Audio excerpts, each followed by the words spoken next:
수험생 여러분 안녕하세요. 상크이자스입니다. 자, 오늘 국가직 원서 접수가 이제 끝나고요. 이제 추후에 이제 곧 지방직 원서 접수도 이제 시작하겠죠. 항상 이맘때쯤이면 제가 학원을 운영해 보면요. 이제 수험생분들과 보통 지역 선정 또는 직렬, 고민 이런 상담을 많이 합니다.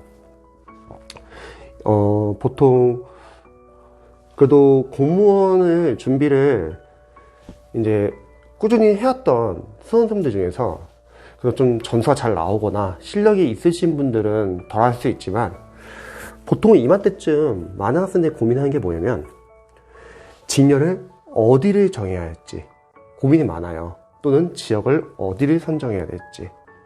예를 들어서 사회복지 자격증이 있어요. 근데 사회복지도 지원할 수 있고 행정직도 지원할 수 있고 교육행정직도 지원할 수 있죠. 만약에 선택 과목이 조건이 된다면요. 그러면 고민을 해야 되는 거예요. 나는 원래 예를 들어서 행정직이 목표였는데 너무 불안한 거예요. 그래서 사회복지를 지원하는 거죠.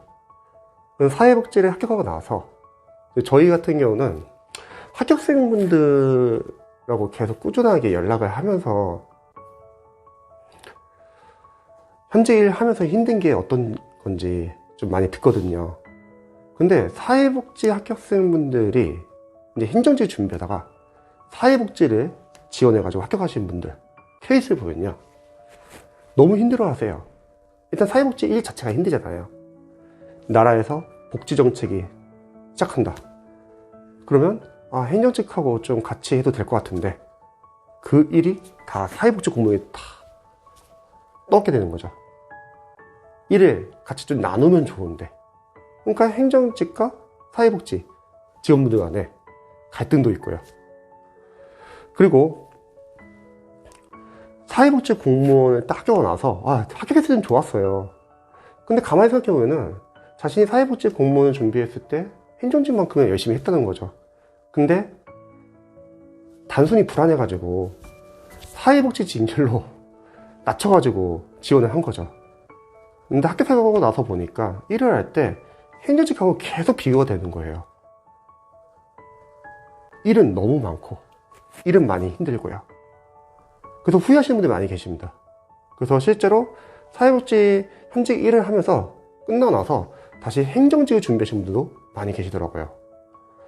마찬가지로 행정직을 합격하시는 이제 수험생도 계세요. 근데 행정직을 하다 보니까 민원일이 너무 힘든 거예요. 그전엔 몰랐었는데 민원인들이 다 자신을 좀 공격도 많이 하고 왜 안 되냐 언성도 높이고 자신 성격과 너무 안 맞는 거예요. 이 민원일이. 교육행정직을 할걸. 교육행정직 그래도 민원인이 이렇게 많지가 않은데 그래서 행정직 일을 하고 끝나고 나서 교육행정직 다시 준비하시는 학교생들도 많이 계십니다. 또 마찬가지죠. 교육행정직 분들은 학교에서 일을 하면은 빨리 퇴근하잖아요. 보통 이제 육아를 하시는 이제 주부님들이나 상당히 좋죠. 교육행정직은요. 그런데 학교에서 또 일을 하다 보면은 이제 또 교사들하고도 문제. 교사들이 무시를 한다거나 또는 추가수당이 적기 때문에 급여의 문제, 행정직에 비해서 급여가 많이 줄어들잖아요. 그리고 이런 경우가 많죠. 보통 인수인계 문제. 현직에서는 인수인계가 상당히 힘들다는 거죠. 처음에 이제 딱 학교를 갔는데 인수인계를 해주실 분이 안 계시고 그분도 다른 기관 가서 인수인계를 받고 있고요. 그러니까 아무것도 모르는 거죠. 거기서 또 스트레스 많이 받는다는 거죠. 즉 어떤 직렬에서 우리 수험생들이 합격하고 나서 일을 했을 때 다양한 문제점이나 스트레스도 많을 거예요. 그런데 이게 단순하게 지금 시험이 얼마 안 남았다고 해가지고 본인이 원하는 직렬이 아니라 직렬을 바꾸거나 또는 좀 낮은 직렬로 쓴다거나 그러면 합격했을 당시는 좋을 수 있으나 실제 현직 가면은 상당히 힘들다는 거죠. 왜냐면 정년까지 이거 일을 해야 되잖아요. 또는 지역 문제도 있어요. 그래서 저희는 인천 북형점이니까 뭐 강화도를 쓴다거나 웅진군을 쓴다거나 아니 옆에 있는 부천시? 경기도를 써볼까? 아 이번에 서울시 많이 뽑는데 서울시 써볼까? 지역에 대한 문제도 이제 많이 생기죠. 근데 연고지가 상당히 중요합니다. 이거는 실제로 저희 합격생 중에서 합격을 위해서 다른 지역을 썼다가 연고지로 힘들어하시는 분들 많이 계셨어요. 예를 들어서 타 지역을 갔어요. 타 지역 갔는데 같이 일하는 선임이나 상사분들이 어느 학교 나왔어요? 저 인천에서 왔는데요. 아 그래요?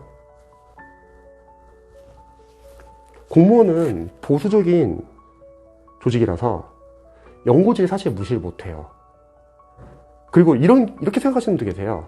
아 나는 일단은 인기 없는 지역 써서 합격하고 나서 나중에 인사교류를 하자. 그래서 다시 오면 되지 않냐 이렇게 생각하시는 분도 계신데 마침 쉬운 게 아니죠. 왜? 인기가 있는 지역은 누구나 다 가고 싶어 하지만 당연히 인기가 없는 지역은 다들 기피하겠죠. 설령 인사교류를 할 수 있는 공무원분들이 서로 딱 맞았어요. 그런데 비슷한 시기에 임용이 되었던 분들인데 누구는 8급이고 누구는 7급이에요. 그러면 그분들이 받는 기간에서도 상대적 박탈감을 느껴가지고 안 받는 경우도 있더라고요. 이런 거 다 무시 못합니다. 그래서 저는 수험생분들이 자신이 정년까지 일을 하는 거잖아요. 오랫동안. 본인이 원하는 직렬을 지원을 해야 돼요. 단지 합격이 아니라. 합격을 위해서 갑자기 바꾸거나 그러면요. 합격하고 나서도 후회하고 다시 준비하고 의원 면직하고 그런 경우가 많더라고요. 그래서 본인이 진짜 원하는 직렬을 쓰시면 좋을 것 같아요. 지역도 마찬가지입니다. 연고지는 무시 못하는 것 같아요. 저는 연고지 크게 상관없습니다. 저는 어디를 가든 잘 정착할 수 있고 거기서 편안하겠습니다. 이런 분들은 상관이 없는데 사실 그런 분들이 많지는 않다는 거죠. 그리고 단순하게 합격을 위해서 계속 막 머리를 쓸 거예요. 어떤 지역이 작년에 컷은 어느 정도였고 올해 뽑는 인원이 이렇게 되니까 한번 여기 써보는 게 어떨까. 근데 그런 거는 우리가 추측할 수 있는 거 아닌 것 같아요. 왜냐면 상대평가이기 때문에요. 당연히 많이 뽑는 지역은 많이 몰리고 적게 뽑는 지역은 아무래도 경쟁률이 적겠죠. 근데 문제는 상대평가잖아요. 근데 이런 경우는 물론 고민을 할 수 있어요. 예를 들어서 한 명만 뽑는 거예요. 그건 진짜 고민이 되죠. 상대평가가 나보다 잘하는 사람이 한 명만 있어도 떨어지는 거잖아요. 그런 경우를 제외하고서는 우리 수험생분들이 본인이 원하는 직렬, 그래서 원하는 직렬이라는 건 진짜 현직 가가지고 여러분들이 정년 때까지 일하고 싶은 직렬을 여러분들이 지원하시면 좋을 것 같고요. 그리고 지역 같은 경우도 본인의 연고지를 쓰시는 게 좋습니다. 그렇지 않고 합격을 위해서 지역을 변경하거나 그러면 나중에 합격하고 나서도 많이 힘듭니다.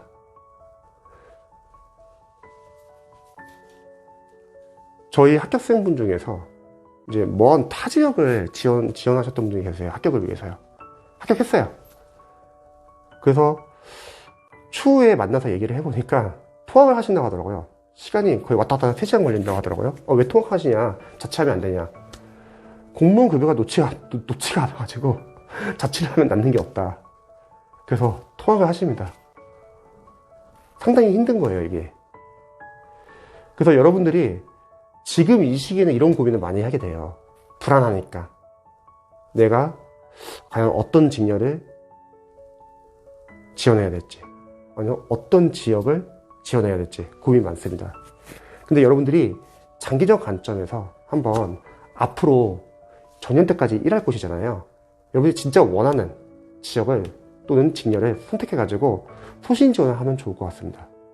그리고 우리가 아무리 이런 걸 고민을 많이 한다 하더라도요, 결과는 나와봐야지 알 수 있어요. 그래서 여러분들이 빠르게 정하고 나서 여러분들 공부에만 몰두하시면 좋을 것 같아요.